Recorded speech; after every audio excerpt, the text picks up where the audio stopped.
Hey everybody, this is Hatter here, and coming to you from Japan. I've been here since 1985, about approximately 40 years, and in that time, first 10 years I came over when I was 17 in the United States Navy, 1985, um, and I've been here for 40 years. Ever since, stayed. I did do a couple of stints here and there in the U.S., but I have lived more than half of my life in Japan, and recently I was diagnosed with MS, and that took a lot of time to kind of work through and get through the diagnosis. But the medical system in Japan, I'm pretty sure you've seen a lot of TikToks or Instagram reels of how wonderful Japan is, and it is. The medical system is just phenomenal, and you probably won't get that information from anybody other than the people who actually live here, and especially somebody like myself who has multiple sclerosis and a host of other issues uh, that were all related to my service, and the Japan medical system has been able to handle a lot of that, and quite comfortably, and they provide world-class care, probably far better than what I would get in the United States for some of this, and far more economical. Um, so, uh, you know, I plan on just kind of going through, showing you warts and all of what MS is, and it's going to be different for everybody. Obviously, people have different um, uh, symptoms that happen to them. Some people, their eyes, like me, I have tinnitus. I'm just like right now, everything's blaring, but some of that may be due to the medicine. I also get these incredible shocks in my face, that just, oh, they just absolutely do my head in, and they drop me to the floor, just screaming and yelling, and in intense pain, and I have to get, like, every 6 months some needles injected into my face where they burn out the nerves, because the MS is causing issues with lesions, and a whole lot of bad alchemy is going on up there. Uh, so anyways, I went through a really fast decline in my health. I was diagnosed with progressive stage 2, and nothing has gone into remission. I take Kesimpta shot every month, and it slows the progression. So I guess it's one foot on a banana peel, the other foot is over the edge. Yeah, I have good days. I have really bad days. And so, anyways, just as a person who lives in Japan, if you are, there's a lot of paperwork, not only just the diagnosis, but the actual paperwork to get moving through. But once you get to that point, it is absolutely brilliant. It's the best thing in the world. But it takes time, and you got to know some ins and outs, and you got to go to the ward office, the kuaksho. You got to, Japan loves paperwork, so you got to put in a lot of that. I have a disability um, card, and I have therapy. I have an actual dream team, the best doctors, GP, physical therapist, pain specialist, neurologist, and of course I got a heart issue as well. So heart specialists. So this group of people is heavily invested in making sure that that they're all converging into the center, and they do communicate even though they're at different hospitals. They do send letters and talk to each other about medicines and treatments. And for instance, I had to have some needles injected into my neck, and but I'm taking blood thinners, so they had to have a whole go through and come up with a consensus of what steps I needed to take. And but it's really good because they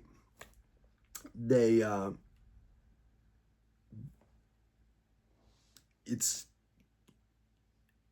it's good to have that level of coordination, especially when it's you that they're coordinating for. So I can't say enough about them. As a matter of fact, I would never give them up, and they will never give me up. So even if they go to a different hospital, I'm going to stalk them until we're all really old, and I've lived a long, healthy Japanese expectancy of hopefully I can live up to over 100. I don't know if I want to live that long in this condition, but anyways, and I know that there's a lot of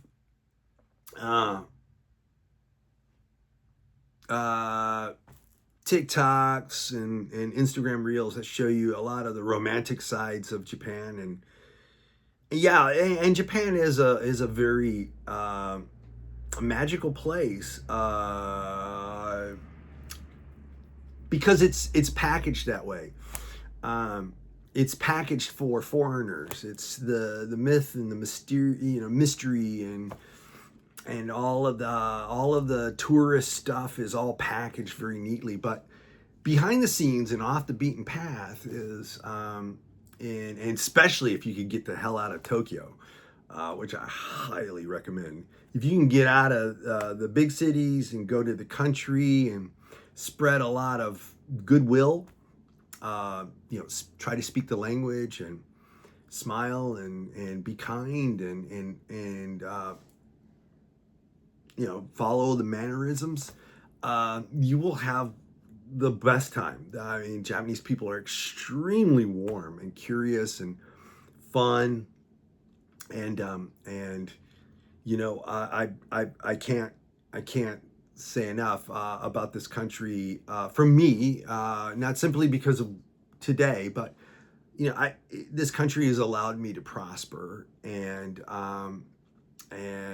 make a life, and I grew up into a man in this country. So I really don't know much more outside of Japan in terms of the society, the cultural norms. I look American. I sound American at times. I'm loud like an American at times, but in reality, I am really, inside. I run on kind of a Japanese mindset inside of my, and it's important. I think to keep that in mind. But anyways, I have to apologize. I'm gonna drift. So, and I'm not using a script. I'm just kind of, talking through. So I plan to do these videos, and not just to kind of flood with MS and what it's like and in Japan and as a foreigner in Japan, a guy Kokojin. I think it's more just to kind of share, one to connect with people, to say, hey, look, I'm hurting like everybody else, no matter where you are.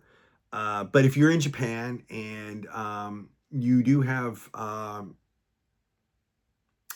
incurable diseases or any type of serious illness, I'm also here to listen as well. Yeah, it's it's a it'll be a challenge for me. Sorry, it'll be a challenge for me to make these videos, but I think it's also very therapeutic for me to kind of work through a lot of stuff, because the diagnosis, it was very painful to get to, and I think a lot of people who have MS understand this. When you finally at the end of that path, when you get that diagnosis, you're extremely relieved, like, oh my gosh, now I finally know. And then all of a sudden there's a lot of things that start clicking in your mind, that you were treating symptoms individually throughout life, and then you have that, like, duh, wow, yeah, it's all interconnected, and it starts making sense. And that part is a relief. I mean, almost to the point where it brings you to tears. But then there's there's the new normal, and then there is the absolute bizarreness of this disease, where a lesion, can disrupt synapses, and then you wonder why. Well, my leg is not working anymore. Why is that? Uh, or I can't connect my thoughts um, consistently like I used to. So I don't know. I don't know, and I don't think my neurologist can map each one of those little lesions to a specific impact. So you just got to go through with it. And I just want you to know, you're not crazy. After you get diagnosed, that's only the beginning.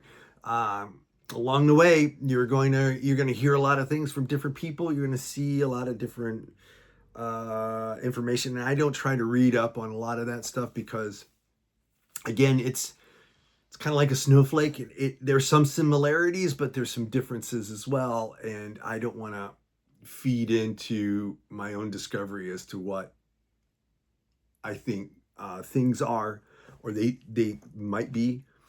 So I just keep my own diary, and then I talk to my neurologist, and then they let me know if yeah, I'm not crazy, this is right or wrong or whatever. So it's a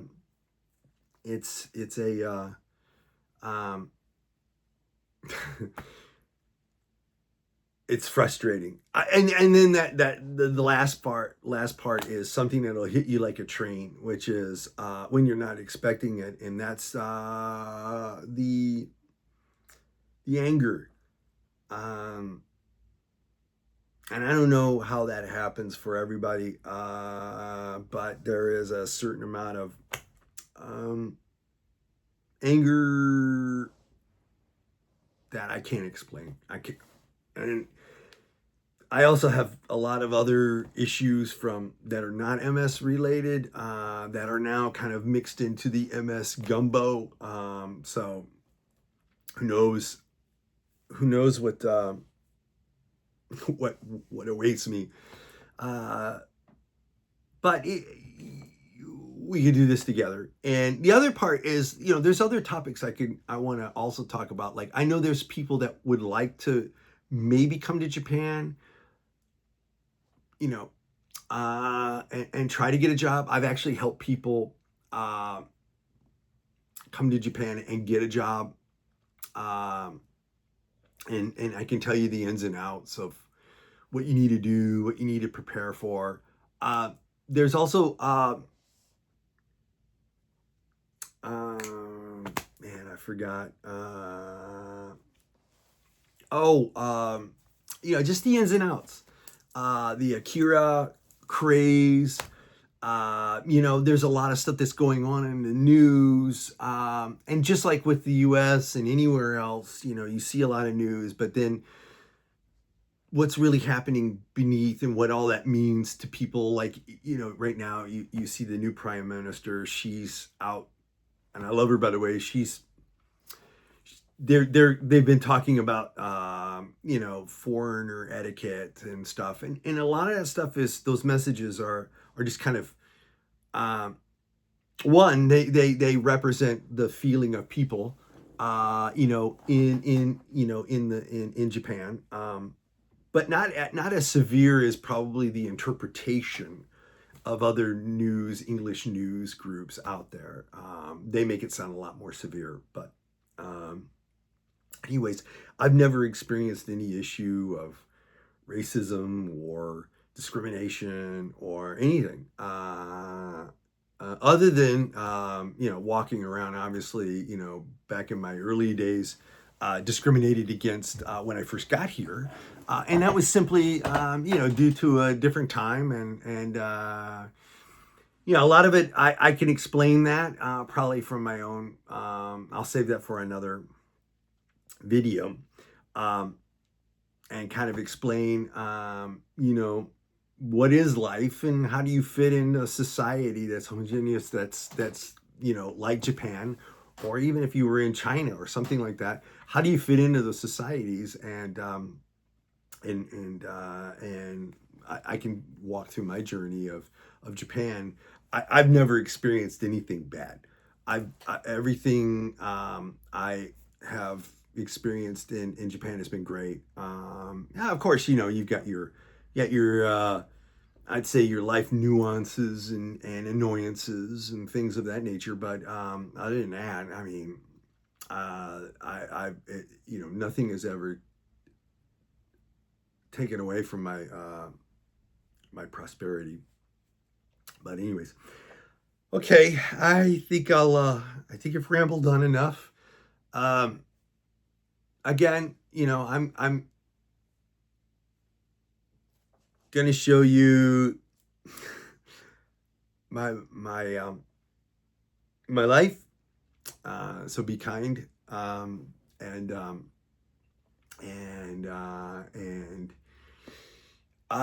40 years in Japan, I could tell you one absolute truth after living 40 years in Japan. And it's the same absolute truth of Japanese, that, I know a lot, I know enough, but I don't know everything. And that's the same for your average Japanese person. There are things that I do in Japan that's very Japanese, that even my Japanese friends are like, whoa, I don't, I've never done that, right? So, um, um, like Sitsubun and all that stuff, all these different little traditions, they're kind of cool. I might have misspoke. Please, I'll say words very incorrectly, simply because my brain is misfiring a lot. But anyways, I'll catch you on the next one. Try to keep these a little bit more crisp, or maybe I can't. Uh, but anyways, I do appreciate if you like, and share, if you know people in Japan, or you just want to come to Japan, or you've got friends that want to come here. Just go ahead and feel free to share, like, share, and what do they say? Subscribe. Yeah, subscribe. Click the notification button, and when I drop things, I'll be dropping things left, right, and center, hopefully, as I can. And yeah, I look forward to taking this journey with everybody. And thank you all. I love you if you're listening. And peace, man. Peace to everybody. Thank you.